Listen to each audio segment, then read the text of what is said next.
So hello everyone. In this video, we would be talking about one more AWS service called as AWS Lambda.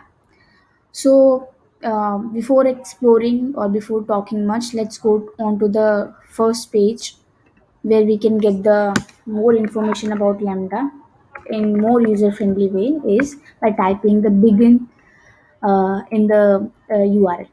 We jump onto this page.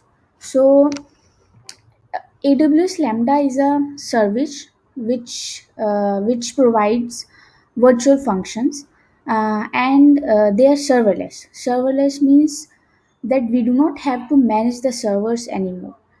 Serverless doesn't mean that we the servers are not running at the backend. They do, but it is just that we do not have to manage or be concerned about configuring them uh, for functioning.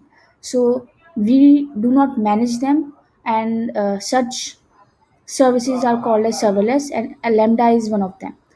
So one more feature about Lambda is it runs on demand, which means it runs or scales as the number of requests coming onto Lambda increases, and also the cost is per use or the per request.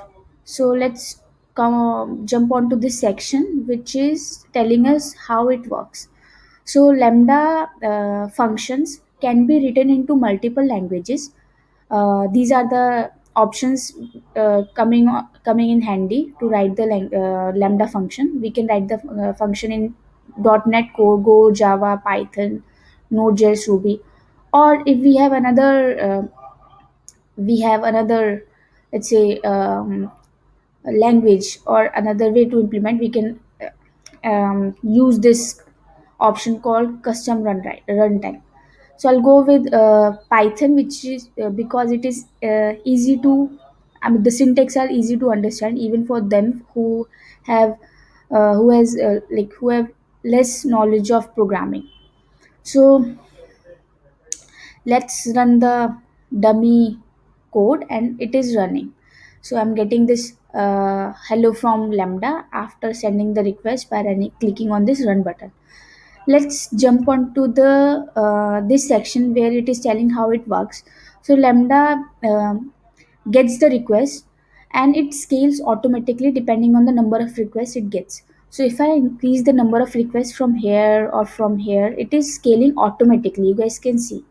And as the number of requests goes down, it scales down automatically, so we do not have to worried about that.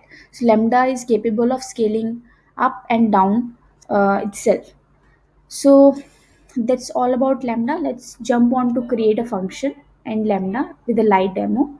So go to the Lambda function and create a function. I'll say, so when we create a function, we come up with three options.